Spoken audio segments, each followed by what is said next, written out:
Pak Ustadz tadi menyampaikan kalau beberapa tempat untuk sholat subuh memakai kunut. Ya. Saya dari Jawa Tengah, Pak. Dulu dari kecil sampai saya SMA di sana selalu memakai kunut. Ya. Namun waktu kami saya datang di sini kebanyakan tidak memakai. Ini kata Pak Ustadz yang menyampaikan itu memang kunut untuk kondisi darurat atau kondisi-kondisi yang memang perlu membacakan.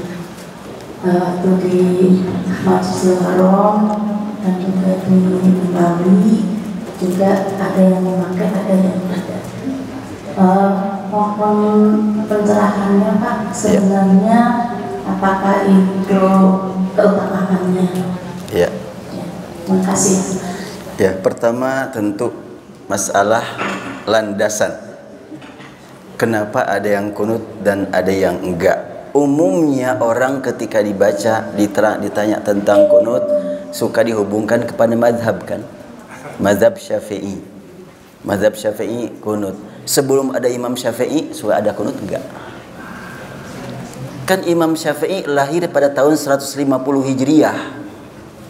Udah 1 abad setengah itu berlalu umat Islam.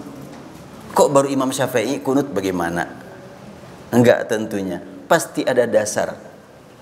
Dalam hadis riwayat Bukhari, dalam hadis riwayat Muslim, saya masukkan ke dalam buku ini kalau tidak salah pas masalah nomor 8 kalau nggak salah.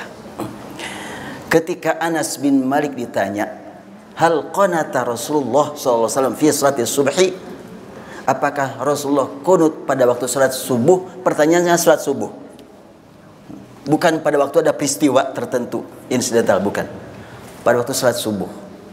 Maka Anas menjawab, na'am, ba'da ruku'i yasiran. Iya, setelah ruku sebentar. Itu ada riwayat Bukhari dan ada riwayat Muslim. Tidak bisa diragukan lagi kalau riwayat Bukhari dan Muslim. Dan itu dipaksakan. Itu bukan kunut subuh, kunut setiap waktu. Pertanyaan juga kunut subuh. Terus bagaimana yang tidak kunut subuh?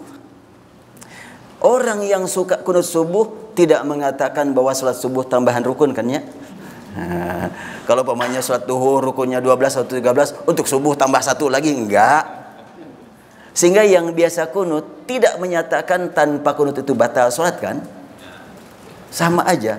Tapi apa alasannya kok tidak kunut? Di dalam Sahih Muslim, hadis tadi itu diletakkan pada babul kunut, babu istihbabil kunut indama nazalat nazilatun. Ditulis hadis tersebut dalam bab kunut nazilah. Karena ditulis dalam bab kunut nazilah, maka dipahami oleh para pengkaji hadis ini kunut nazilah. Tapi ada lagi yang tidak dari situ. Ada hadis lain, riwayat Tirmidzi dan riwayat Ibnu Majah. Saya ungkap di sini. Abu Malik al-Ashja'i, namanya Sa'ad bin Tariq. Sa'ad bin Tariq ada yang tahu? Punya anak siapa? Ya anak Tariq atau ya untuk mengetes aja ini on apa off gitu. ya. Sa'ad bin Tariq bertanya kepada ayahnya, wahai ayahku, innaka qad shallaita khalfa Rasulillah wa Abi Bakrin wa Umar wa Utsman wa Ali hahuna bil Kufah nahwan min 5 sinin hal kanu yaqnutun fi subhi. Dia bertanya kepada ayahnya, wahai ayahku, engkau salat di belakang Rasul, Abu Bakar, Umar, Utsman, Ali di sini di Kufah selama 5 tahun. Apakah mereka kunut waktu salat subuh? Ayahnya menjawab, bunai muhdasna, bohong itu. Nah, kira-kira kalimat bohong ini, pernyataan kunut subuhnya yang dinyatakan bohong, atau ayahnya Sa'ad bin Tariq, yaitu Tariq, sholat di belakang Rasul di Kufah selama 5 tahun. Kita gali ini ya.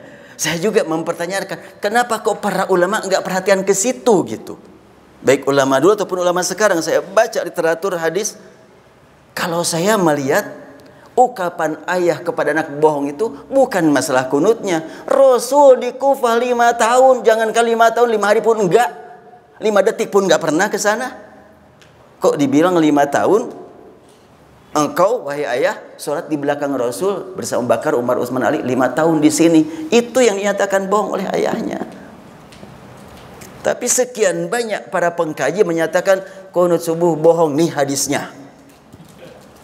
Saya memahami bukan kepada kunutnya yang bohong itu, tapi kepada berita Rasul berada di Kufah 5 tahun. Nah, ini nampaknya saya sampaikan waktu dalam pembahasan. Saya boleh berbeda dengan sekian banyak ulama tanpa mengurangi rasa hormat kepada para ulama, tapi perbedaan itulah realita. Supaya bagaimana titik temunya, mencari titik temunya, saling menghargai, saling menyayangi satu sama lain. Berbeda ciptaan Allah, yuk kita jadikan perbedaan untuk saling sayang menyayangi.